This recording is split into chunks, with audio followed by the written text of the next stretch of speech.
How to delete Google Play Store purchase history. Hey everybody, welcome back to our YouTube channel.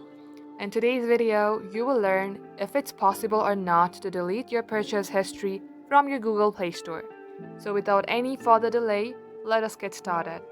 Head over to your Play Store from your device and get logged into your specific Google account or Play Store. Then tap onto your initial on your top right. At this section, tap onto Payments and Subscriptions. As you do so, tap on Budget and History. If you have any purchase history, you will be able to see it at this page. Unfortunately, as of today, you cannot delete your purchase history from your Google Play Store. But in the future, if it gets updated, we will surely let you know. So that is all for today. Thank you for watching the video till the very end.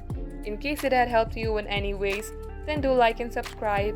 We will get back to you soon with more tutorials like this. In the meantime, stay updated.